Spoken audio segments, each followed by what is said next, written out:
Okay, I think we'll go ahead and get started. It's about just a little after 12. Thanks everyone for joining. I'm Candace Shively. I'm a water conservation coordinator with the Division of Water Resources. Please continue to use that chat feature. Just say hi, let us know where you're joining from. If you do have questions as we go, please use that Q&A feature. It's organized a bit better than the chat box is, so it helps us not to miss anything. You are welcome to ask questions at any point during the presentation. We'll stop a couple times just to check in, see how everyone's doing, and then we'll do a big Q&A at the end. Just some quick background. We just started this event in April was our first one, so this is our third event of the year. The reason we're doing this is just to support people that are participating in the Landscape Incentive Program or considering it. The goal behind this is to help folks that are planning and establishing or maintaining water-wise landscapes or water-efficient landscapes. And again, the intent is to complement the Landscape Incentive Program. So we share roughly 30 minutes of education and then give you guys plenty of time to ask questions. There is a survey at the end that's auto-generated. We do take your feedback seriously, so please share what you thought of this class as well as future topics that you'd like to see. It really helps us shape this event to meet your needs. For those who might not be familiar, if we have anybody joining us for the first time this month, here's a few QR codes where you can hop on and learn a bit more about the Landscape Incentive Program. But depending on where you live throughout the state, you could receive up to $3 per square foot for lawn removed and replaced with water efficient landscaping. Everything's available on utahwatersavers.com as far as eligibility goes and program guidelines and resources that can help. This program is run by the 4 major water districts across the state, and then the Division of Water Resources steps in and helps out in areas where we don't have a water district running the program. So, as you can imagine, program guidelines might be just a little bit different depending on where you live. If we have anyone joining us from St. George or Washington County, things are a bit different than like Salt Lake, Cache Valley, those types of areas. So if you're curious whether or not you're eligible or what the program guidelines are for your area, you can use this QR code right here, and it'll take you to a page like this. You can search by your city. You've got a number to call if you've got some questions. If you don't live in an eligible location, we've got some contacts for you to reach out to and hopefully get your city on board with some landscape ordinances for new construction. So with that, we're going to kick things off with just a quick maintenance minute. I'm going to let Ro take the lead. He's going to share some maintenance tips for the bulk of the state, and then I'll hop on and just share a few things for the warmer parts of the state. So if you're living in like Washington County or Moab areas, we're not leaving you hanging. So Ro, I will stop sharing, and you are good to take over.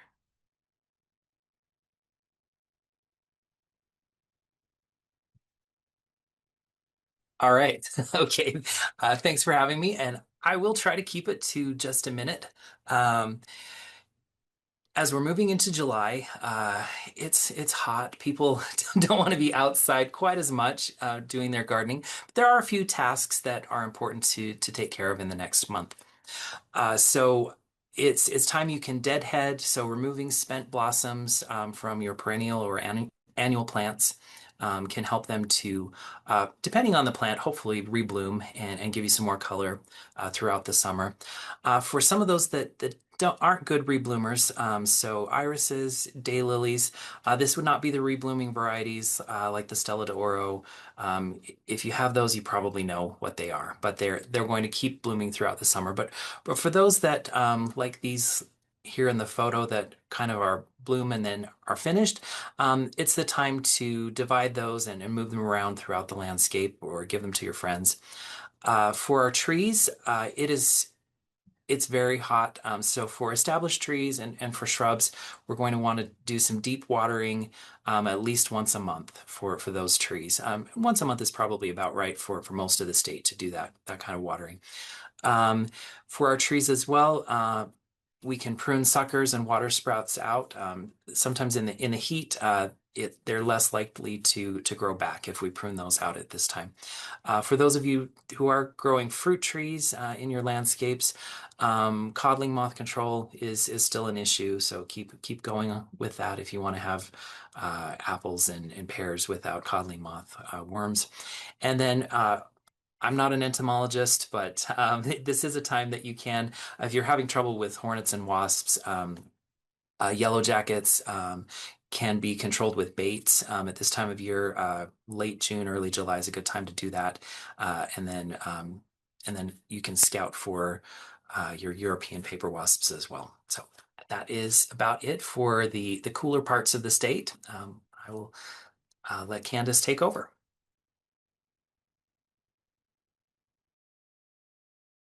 Awesome. Thanks, Ro.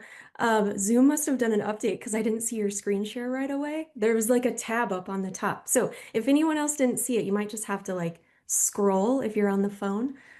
Just something to be aware of.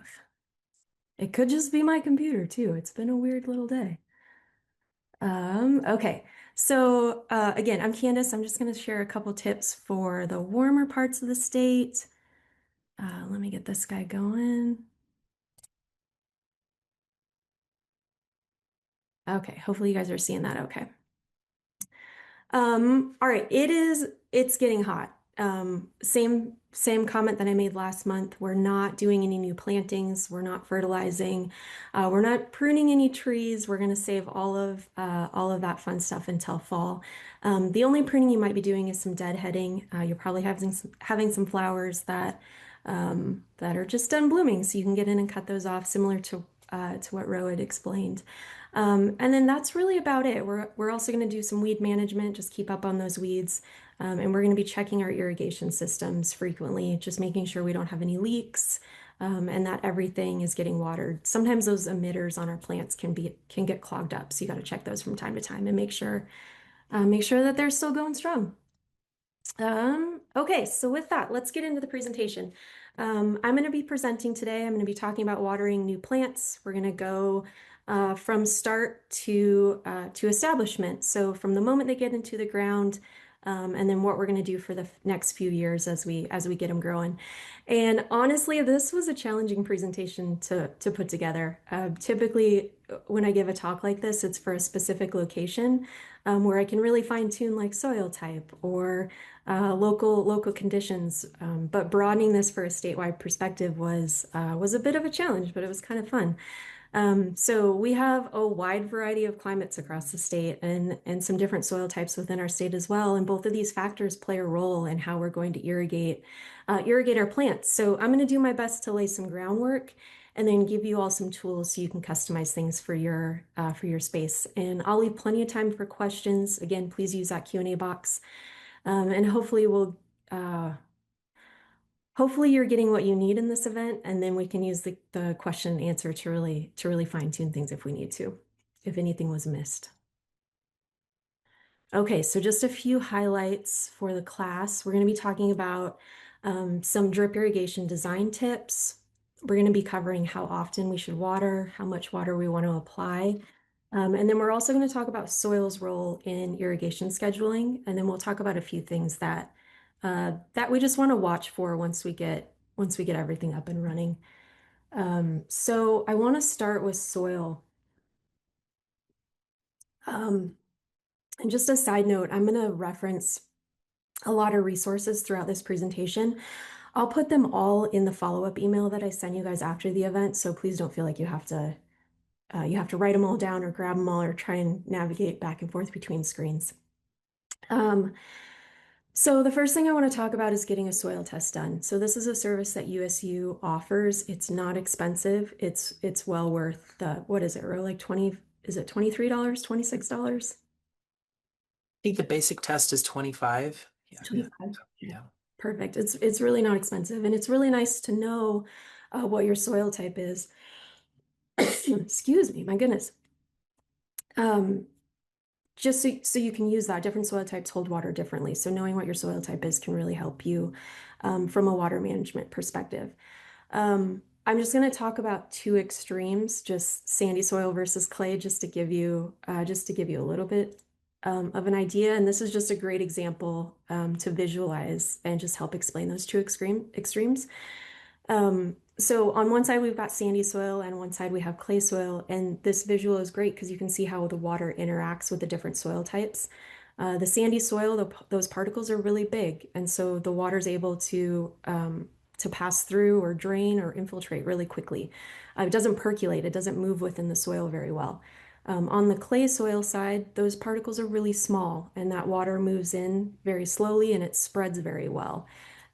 So it's not that plants are growing differently. It's not that the plants growing in either soil type or either of these extremes need more or less water.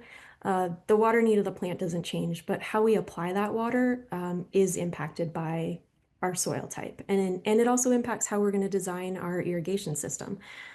So from a design perspective, let's say that these watering cans here, let's just say that they represent one emitter. So if you're on, let's say you're on the sandy side, or let's do clay. Let's start with the clay side. You could probably get away with one or two emitters to irrigate the root zone of your plant. But if you're on the clay side, you're going to need to add a few more watering cans or a few more emitters to get the water to where you want it to go. When it comes to running the irrigation system, um, your your run times are going to be different. So just as an example, let's say we decide that we need to add 10 gallons of water to the plants that are growing on either side of this extreme. On the clay side, we might be able to apply all 10 gallons on a Monday and be good for the week. And on the sandy side, we might say, hey, let's apply 10 gallons on Monday, or I'm sorry, let's apply 5 gallons Monday, and then let's wait and apply another 5 gallons on Thursday. So we're still applying 10 gallons, we're just breaking it up differently to accommodate our different soil types. As we go through the class and as you're looking at your landscape, you're going to come across some challenges. And one of the biggest ones is that water needs to change as the plants establish. Managing the irrigation system in a landscape is an ongoing process. It's not a set the timer and forget it sort of situation. In addition to that, different plant types have different water needs. And then it's also possible, this is really common, that all the plants in your landscape are on one irrigation zone and everything's watered at the same time. And that is not ideal, but we'll talk about some ways to manage that. And if that concept is foreign to you, like an irrigation zone, what I'm referring to is the valves in your valve box. When these turn on, the sections that they water. And it's possible that you turn one on and all of your landscape plants receive water at the same time. And that can be a bit tricky. So just a few takeaways. If you take nothing else away from this class, I hope you walk away remembering that nothing is going to need water every single day. Unless you're trying to start some grass seed, we don't need to water every day. And just I always like to give this example. If the plant that you're buying from the nursery wasn't watered more than once a day, so why would we take it and put it in our landscape and water it more than it was getting watered within the landscape? When we do water, we want to do it deep and infrequently, and that really is the secret to healthy plants. We want to water as much of the root zone as we can, and we want to give plants time to dry out. Um, so that we make sure we have plenty of oxygen within the soil. Okay. Okay, so here's a great example of a root zone. So, or like our target irrigation area. When we're irrigating plants, um, we have a goal of trying to get roughly 60% of the root system. So if we stay within these depths, we're hitting that target. So typically like lawns and ground cover they have a shallower root system. So our target irrigation zone is within that top 6 inches. When we're looking at perennials or things that are starting to get a little bigger, like our non-woody flowering plants, they go a bit deeper than the lawn and the ground covers do. They're around 12 inches. Shrubs go a little bit deeper, and then trees are our deepest. So this visual is really nice it's just a really nice visual to see like, man, if your lawn and your trees are on the same irrigation zone, like how do you manage that water appropriately? or even your perennials or your trees. It's definitely a challenge. So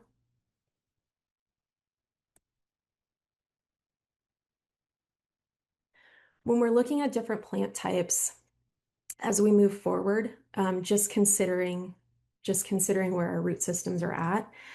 For simplicity, I'm going to group perennials and shrubs together, and I'm going to leave trees by themselves. So ideally, you have at least two zones that you're working with within your landscape area. So that's why the trees are pink.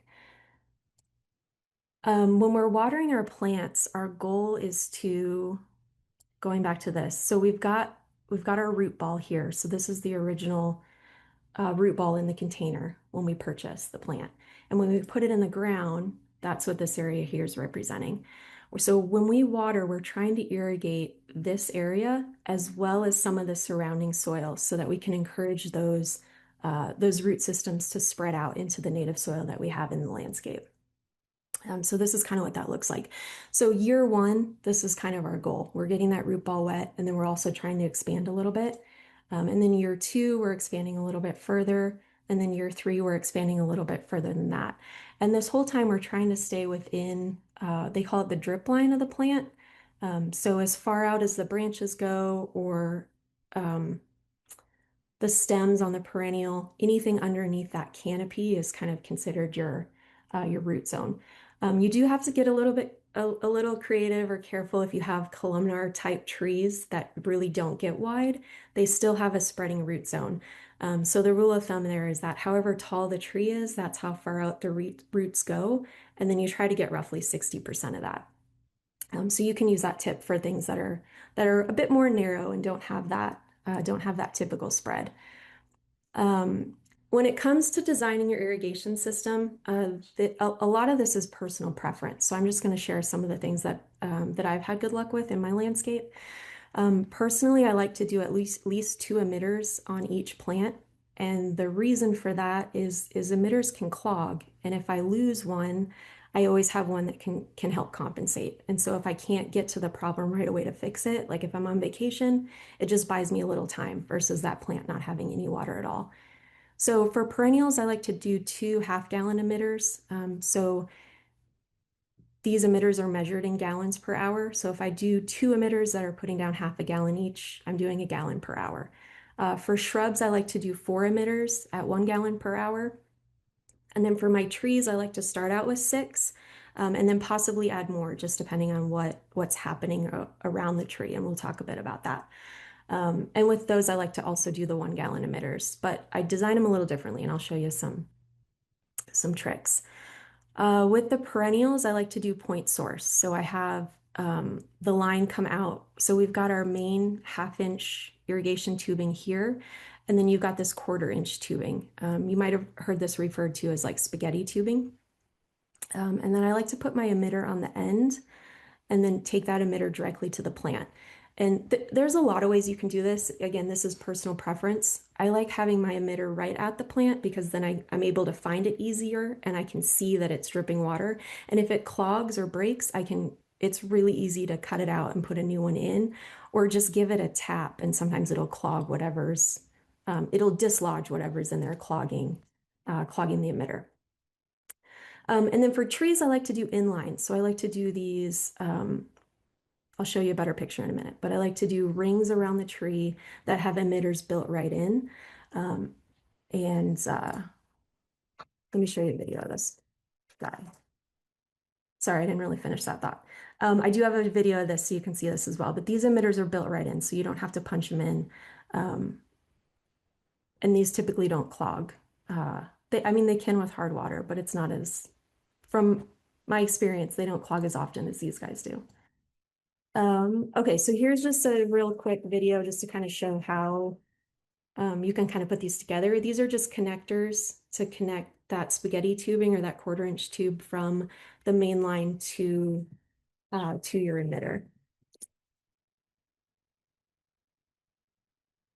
These tools are really handy if you're doing a lot of drip. It'll save your hands.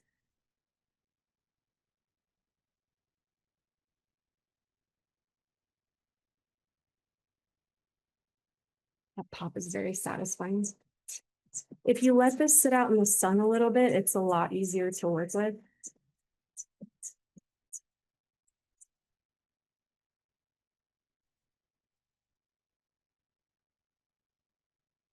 And then you just stick that emitter on the end, and then you'll use a stake of some sort just to keep that tubing where you want it to be within the landscape. And then this emitter is where the water will come out.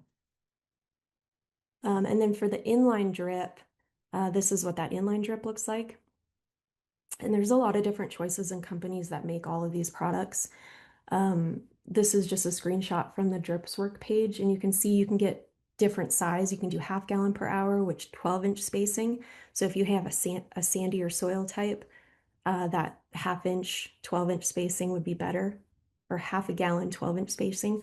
I prefer the 18-inch spacing if you have a clay soil type, and I like the 1 gallon per hour if you have more clay than sand.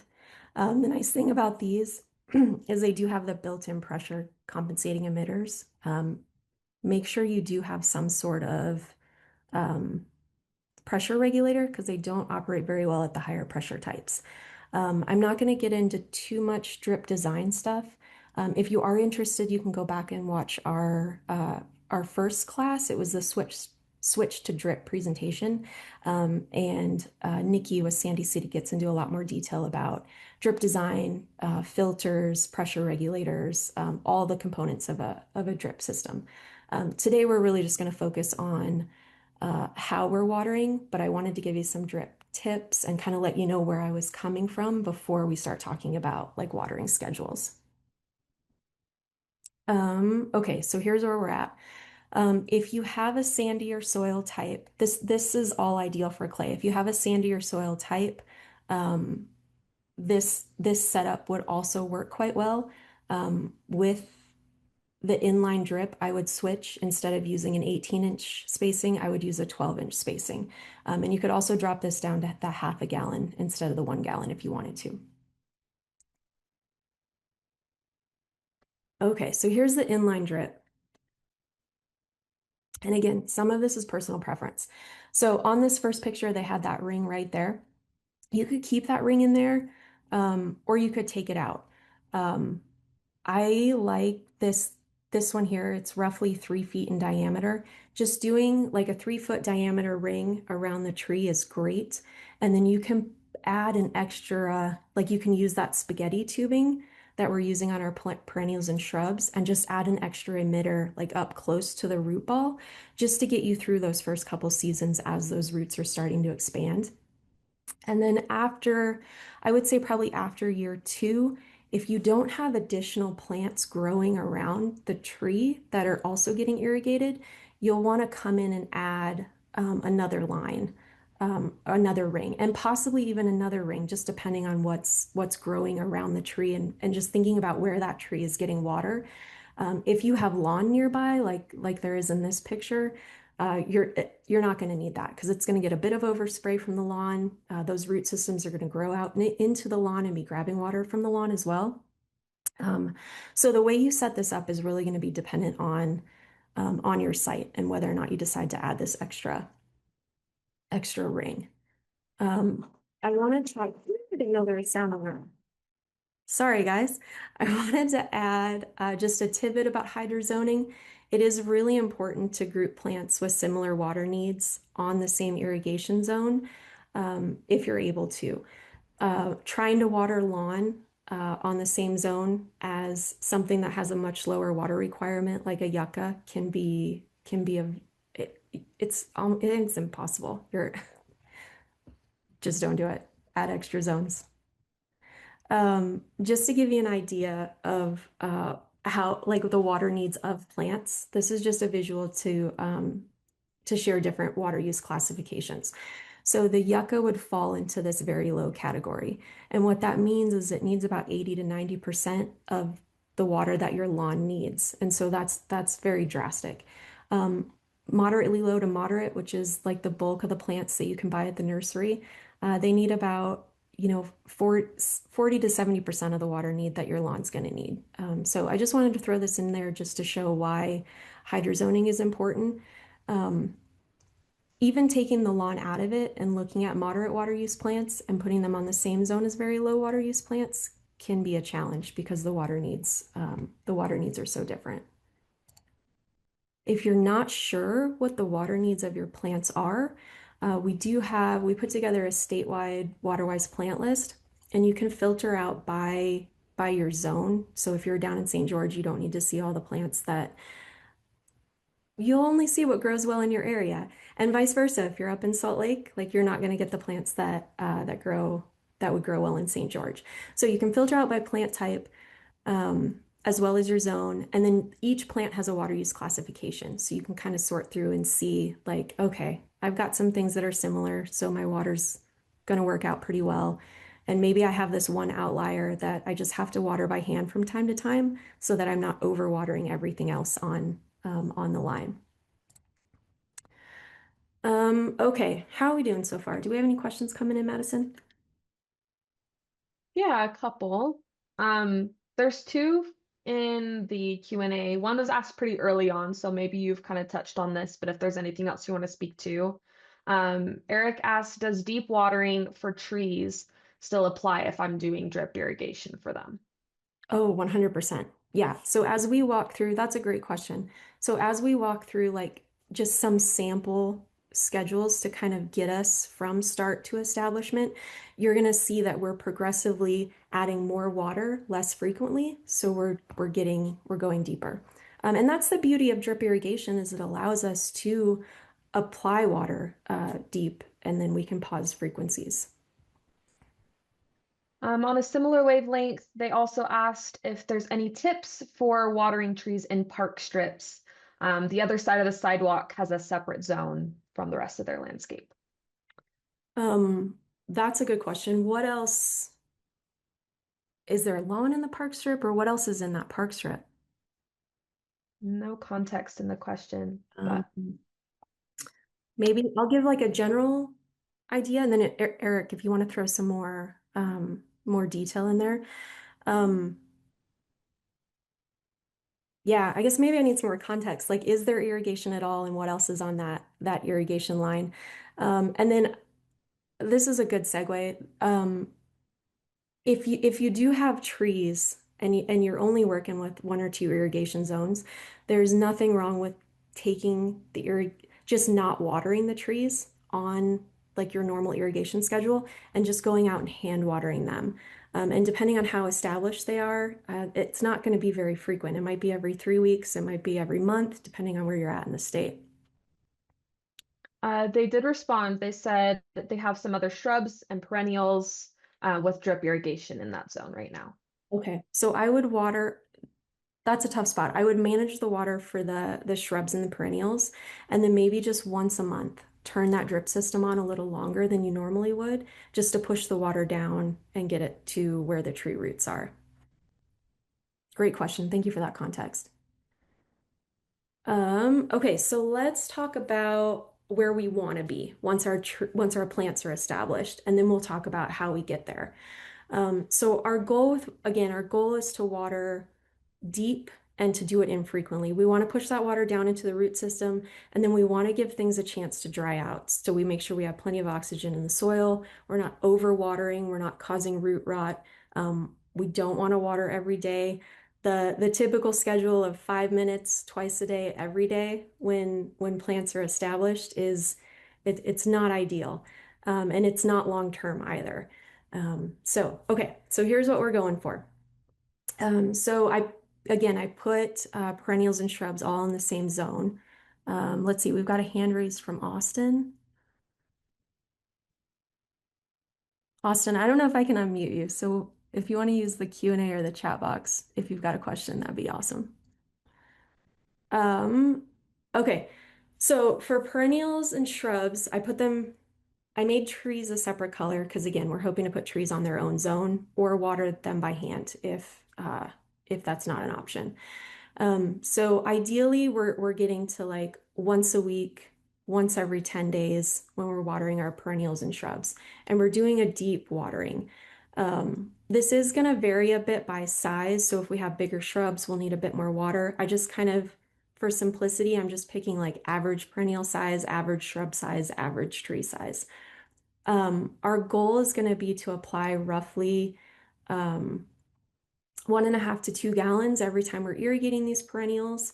And based on the design tips we talked about, we're going to have to run our system for roughly 1.5 to 2 hours to apply that amount of water. With shrubs, you can see it's not ideal that they're on the same zone, but we're going to make it work. We'll just kind of choose something in between. So if we're doing every 10 days with the perennials, we'll do every 10 days with the shrubs. If we're doing every other or once a week with perennials, the shrubs might get a little more water than they need, but it's not near as bad as being on the same zone as a lawn. But they are going to get a bit more water, and we covered them getting more water in our initial, like some design ideas and tips we talked about.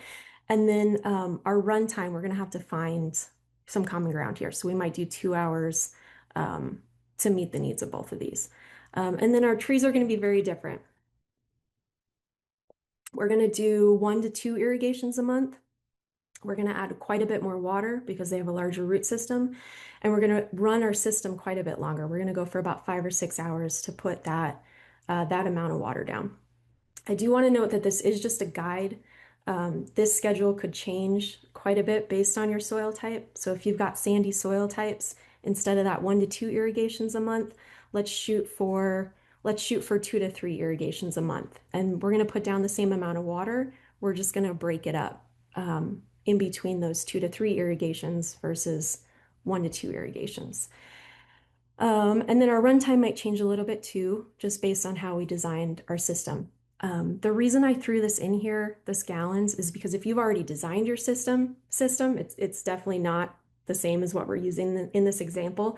So just go out and look and see how many gallons per hour your system's putting out, and then figure out what your runtime would be to get roughly that amount of water.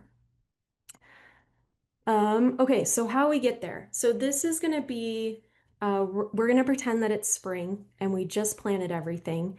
And it's probably mid-May. If you're in St. George, it might be even earlier. It could be March, it could be April. So I threw some dates in, but I also did like week 1, week 2.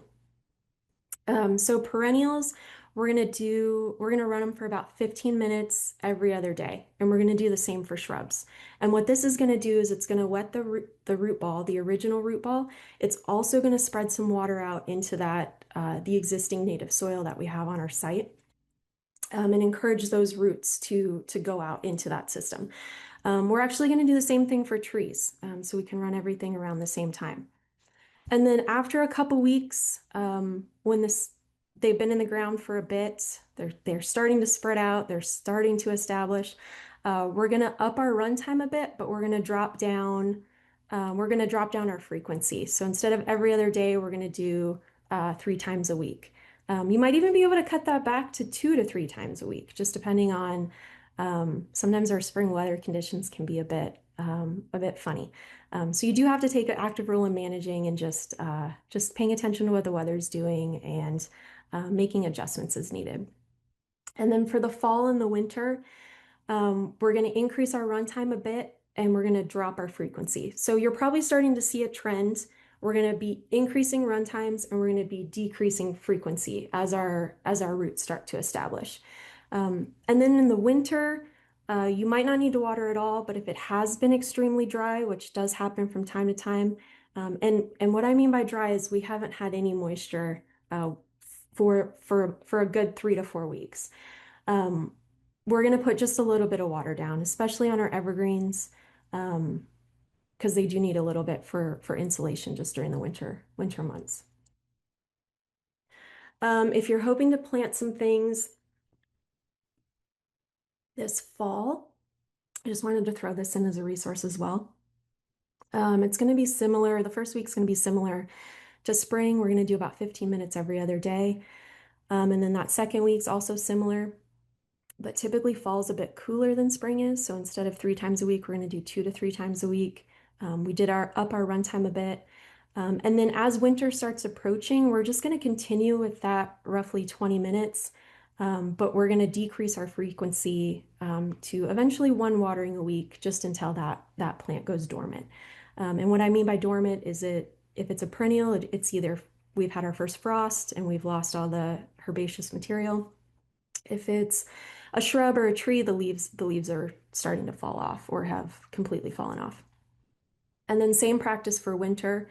I did make a comment that you need to pay a little extra attention to the evergreens that you planted in the fall because they are going to need just a little bit more to get them through the winter, especially if you live in a warmer part of the state, like down in St. George or Moab, possibly even Kanab. Just kind of pay attention to what the weather's doing. Okay, so once we get through that first season, we're moving on to season two. And again, the trend here is that we're adding a little bit more water and we're doing it a little less frequently. So by season two, you should be able to just water once a week. And if you water for about 30 minutes in the spring, you should be getting enough water down. You might have to up the frequency a bit if you're in St. George. It might be every 3 to 5 days. Um, in the summertime, it's starting to get a little, when it starts to get a little hotter, we're going to up that to 2 times a week for 3 minutes. And then in the fall, we're going to up our run time a bit. So we're adding a bit more water. We're just going to drop our frequency. So I think you're starting to see a trend. I don't have to go, I'm not going to go through every box, but I'll leave it up on the screen for a minute. So if you want to rewatch the video on YouTube, you've got some time to see that. And then for winter as well, as plants establish, less and less water is needed during the winter. But if we do happen to have just an extremely dry spell, it doesn't hurt to give those evergreens just a little bit. I always like when I shovel off my driveway or a walkway, I always like to just throw that snow onto the evergreens just to give them a little bit more during the winter.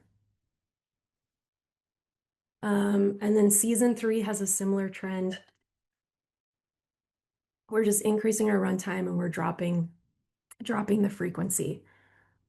And then eventually we're getting, typically after season three, I would consider your plant pretty well established and you can start doing like the weekly or every couple week schedule with that deeper waterings. Um, just some things to watch for. Your plant might start wilting, but it might not actually be dry. So before you go to add more water, just use a screwdriver and just scratch the top inch or so of soil and just see how the plant's doing. It's possible it might just be going through some plant transplant shock. At the nursery, like you gotta imagine that it's clustered together with a bunch of other plants, so it's usually pretty protected from the wind. So when you pull it out of that cluster and put it out into the landscape, it can be a bit stressful for it. But we don't want to overwater it. We don't want to stress out that root system. We don't want to get root rot. So we're just going to check. We're going to see how it's doing. And a lot of times in this situation, if the soil is wet, if you just take your hose and you have like a misting attachment or a misting option on your like your spray nozzle, you can just mist the plant a bit just to cool down the air, like the ambient temperature around the plant. And usually that's enough to pop it back up. Screwdriver is a great tool. If you're never sure if you need to water, just grab that screwdriver, stick it in the ground, and usually when the top couple of inches is starting to dry out, that's a good indicator that it's time to apply some water. Hey, Candace, I break in here just for a second too. Um, I was going to say that this is great tip, actually feeling the soil. And I've noticed we always recommend mulch in water-wise landscapes, and depending on what you use, sometimes the very top of it looks dry and people worry, but underneath the soil is moist. So really getting in there and seeing what is actually going on in the soil is important. Yeah, that's a really great tip. Thanks, Ro. And then the other thing to watch for, I was just at a landscape the other day, and the newer plants were being overwatered. This is Coreopsis. It doesn't typically show signs of iron deficiency, but because the plant was getting too much water, it was starting to yellow on them. So this is something to watch for. The easiest way to correct iron deficiency is just to adjust the watering and make sure it's not getting overwatered. You can also give it a little bit of some chelated iron, which will hopefully green it up pretty quickly. But the best thing to do is just adjust the watering so that you're not overwatering, so that those nutrients aren't being flushed away from the root zone, and the plants are able to take up everything that they would like to take up. Okay, how are we doing, Madison? Do we have any questions? Yeah, a couple have come in.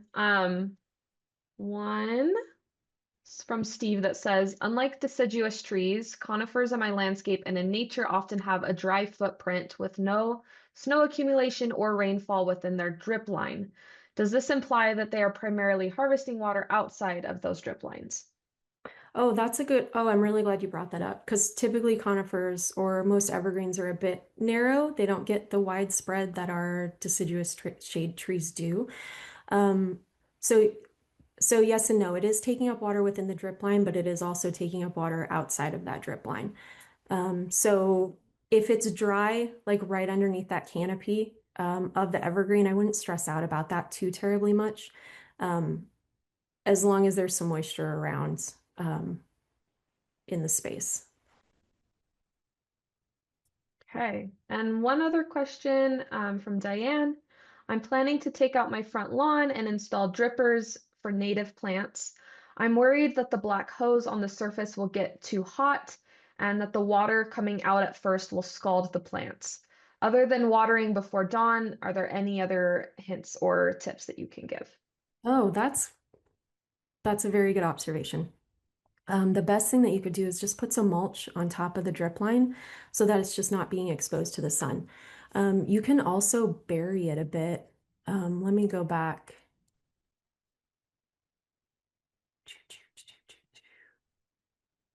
So this part of the tubing, you can bury that under the soil a bit before you put your mulch on top. It'll really stop it from popping up. Um, so if you bury this under the soil and then put your mulch on top, and then you can even bury this a bit and then just have this poke out right by the plant, and that'll help keep it quite a bit cooler. But yes, mulch is your best friend. Great question. Hey, that's all the questions that I have right now. All right, cool. I think that was the end. Yeah, that was the end. Let me show you guys. Um, we've got a little time yet. If there's other questions, feel free to have them come in. I just want to show you guys the plant list while we've got a minute.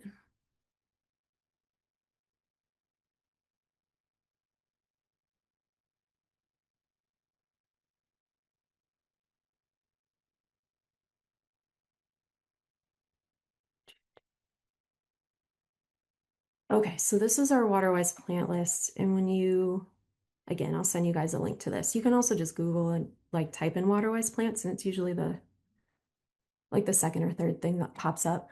Um, when you first get there, this is what your screen looks like. And if you navigate over to the water-wise plants, you can see what we've got. We're working on adding pictures. There's a lot of plants, so it's just going to take us some time. But up here is where you can filter things out. So click on the plant filters, and then I just selected zone 5, and then click it on or off. If you want to just look at, like, let's just say you want to only look at perennials, you have that option. You just click that on. And then if you're curious, or if you only want to see things that fall within a specific water requirement, you can click those on too. If you're looking for things that are more native, typically the very low to low will pop up more of the native plants. And then just make sure you click on the filter. And then this list will filter based on, excuse me, the criteria that you put in. And then it gives you the water use classification, which is nice. So again, grouping plants with similar water need just helps manage your watering. And then if you really want to get into things, you can click on the water requirement and it'll give you a breakdown of things, and it'll take you to a landscape water management tool. This is just for established plants, so I didn't really cover this at all during the presentation. But if you do have established plants in the landscape, you can use this tool. Um, let me show you this actually. I think I'm still sharing that screen.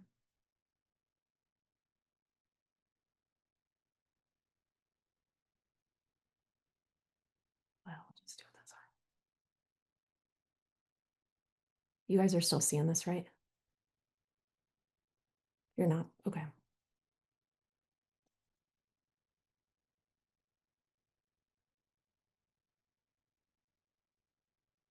Bear with me, I'm almost there.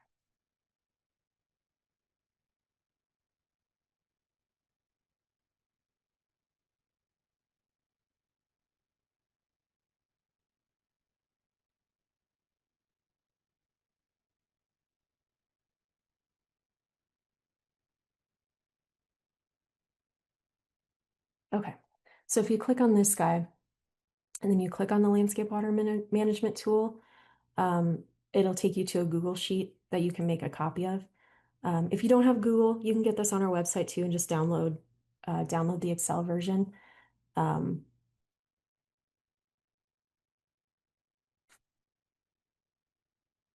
Here we go. So this is kind of fun to play around with. So you can click on where you're located. So let's say you're down in Beaver, Utah, and you're irrigating a space that's 100 square feet, and you've got low water use perennials there. If you don't know what your soil type is, it just auto defaults to silty clay loam. But if you do know your soil type, you can input that, and it'll customize the schedule based on what you're working with. And then it just kind of spits out like an irrigation schedule for you. It doesn't tell you the frequency because it has no idea what your system is designed like, but it will tell you gallons, and so you can kind of use this as a guide to see how often you should be watering. So kind of fun. Just want to share that with you guys as well. And that is all. That's all we've got for today. So if there's no more questions, I think we're probably good to go. Thank you all for joining us, and we'll see you next month. We're going to be talking about trees and how to keep trees alive and healthy and happy as you transition your landscape to something more water-wise. And we have oh, his name is leaving me. What's his? I haven't met him yet. He's the tree specialist for USU Extension. Miles? Miles, thank you. Yeah, that'll be a great presentation. I appreciate that, Ro. You guys have a great rest of your day, and we'll see you next month. Thanks.